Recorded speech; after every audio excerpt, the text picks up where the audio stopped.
IPL 2025లో table టాపర్గా నిలిచేందుకు royal Challengers బెంగళూరుకు golden chance వచ్చింది. ప్రస్తుతం టేబుల్ టాపర్గా ఉన్న గుజరాత్ టైటన్స్ గురువారం లక్నో సూపర్ జైంట్స్తో జరిగిన మ్యాచ్లో ఓడిపోయింది. దీంతో ఒక్కసారిగా Gujarat Titans table topper position ప్రమాదంలో పడిపోయింది. ఒకవేళ లక్నోపై గెలిచి ఉంటే గుజరాత్ మొదటి స్థానానికి ఎలాంటి డోకా ఉండేది కాదు. లక్నోపై గెలిచి చెన్నై సూపర్ కింగ్స్తో జరిగే చివరి మ్యాచ్లోనూ గెలిస్తే ఎలాంటి అనుమానాలు లేకుండా జీటీ లీగ్ దశను టేబుల్ టాపర్గా ముగించేది. కానీ లక్నోతో ఎదురైన ఒక్క ఓటమి ప్రస్తుతం జీటీ టాప్ పొజిషన్కు ఎసరు తెచ్చిపెట్టింది. కాగా ఈ సీజన్లో ఇప్పటికే Gujarat Titans, royal Challengers Bengaluru, Punjab Kings, Mumbai Indians జట్లు ప్లేఆఫ్ బెర్త్లను కన్ఫర్మ్ చేసుకున్న సంగతి తెలిసిందే. ప్రస్తుతం గుజరాత్ నెంబర్ 1 స్థానానికి బెంగళూరు, పంజాబ్ కింగ్స్ నుంచి గట్టి పోటీ ఉంది.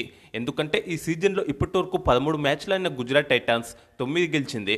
మొత్తం 18 పాయింట్లతో మొదటి స్థానంలో ఉంది. లీగ్ దశలో గుజరాత్కు ఇంకొక మ్యాచ్ మాత్రమే మిగిలి ఉంది. 2, 3 స్థానాల్లో ఉన్న బెంగళూరు, పంజాబ్ ఖాతాలో 17 పాయింట్ల చొప్పున ఉన్నాయి. ఈ సీజన్లో ఇప్పటివరకు 12 మ్యాచ్లు ఆడిన ఈ రెండు జట్లు 8 విజయాల చొప్పున సాధించాయి. రెండు జట్లది చెరొక మ్యాచ్ రద్దు కావడంతో ఒక్కో పాయింట్ చొప్పున వచ్చాయి. అయితే నెట్ విషయంలో పంజాబ్ కన్నా ఆర్సీబీది పైచేయిగా ఉండడంతో ఆ జట్టు 2వ స్థానంలో ఉంది. లీగ్ దశలో ఆర్సీబీతో పాటు పంజాబ్కు ఇంకా 2 మ్యాచ్లు మిగిలి ఉన్నాయి. ఆర్సీబీ మిగతా 2 మ్యాచ్ల్లో సన్ రైజర్స్ హైదరాబాద్తో, లక్నో సూపర్ జైంట్స్తో తలపడనుంది. పంజాబ్ కింగ్స్ తమ చివరి 2 మ్యాచ్ల్లో ఢిల్లీ క్యాపిటల్స్, ముంబై ఇండియన్స్తో తలపడుంది. ఈ రెండు జట్లు తమ చివరి 2 మ్యాచ్ల్లో గెలిస్తే 21 పాయింట్ల చొప్పున అవుతాయి. అప్పుడు గుజరాత్ తమ చివరి మ్యాచ్లో సిఎస్కేపై గెలిచినా 20 పాయింట్లే అవుతాయి. దీంతో ఆర్సీబీ, పంజాబ్ టాప్ 2 స్థానానికి దూసుకెళ్తాయి. నెట్ రన్ రేట్ ఎక్కువగా ఉన్న జట్టు మొదటి స్థానంలో, తక్కువగా ఉన్న జట్టు 2వ స్థానంలో ఉంటుంది. ప్రస్తుతానికైతే పంజాబ్ కన్నా నెట్ రన్ రేట్ ఆర్సీబీదే మెరుగ్గా ఉంది. దీంతో చివరి వరకు ఇదే నెట్ రన్ రేట్ ఉంటే ఆర్సీబీ ఖచ్చితంగా టేబుల్ టాపర్గా నిలుస్తుంది. కాగా ప్రస్తుతం ఆర్సీబీ నెట్ రన్ రేట్ +0.482గా ఉండగా పంజాబ్ నెట్ రన్ రేట్ +0.389గా ఉంది. దీంతో లీగ్ దశను టేబుల్ టాపర్గా ముగించేందుకు ఆర్సీబీకి ఇది గోల్డెన్ ఛాన్స్గా చెప్పొచ్చు. పైగా ఆ జట్టు తమ చివరి 2 మ్యాచ్లోనూ అంతగా ఫామ్లో లేని, ఇప్పటికే ప్లేఆఫ్ రేస్ నుంచి ఎలిమినేట్ అయిన Sunrisers Hyderabad, Lucknow Super జైంట్స్తో ఆడనుంది.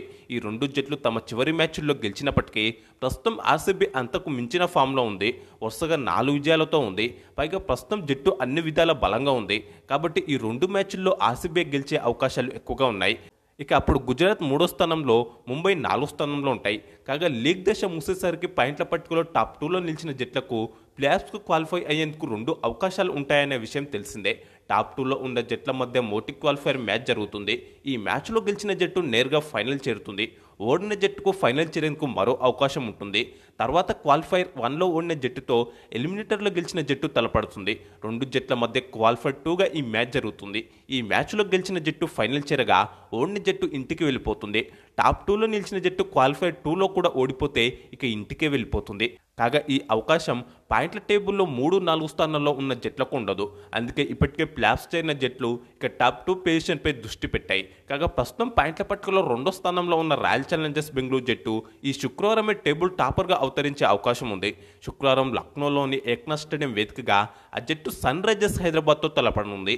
ఈ మ్యాచ్లో గెలిస్తే 19 పాయింట్లతో గుజరాత్ను వెనక్కి నెట్టి టాప్ 1 పొజిషన్కు దూసుకుపోతుంది. కాగా లీగ్ దశ ముగిసేసరికి పాయింట్ల పట్టికలో ఆర్సీబీ ఎన్నో స్థానంలో ఉంటుందని మీరు భావిస్తున్నారో ఖచ్చితంగా కామెంట్స్ బాక్స్లో చెప్పండి. అలాగే ఈ వీడియోకి ఒక లైక్ చేసి ఇలాంటి మరిన్ని ఇంట్రెస్టింగ్ ఐపీఎల్ న్యూస్ కోసం మన ఛానల్ తప్పకుండా సబ్స్క్రైబ్ చేసుకోండి.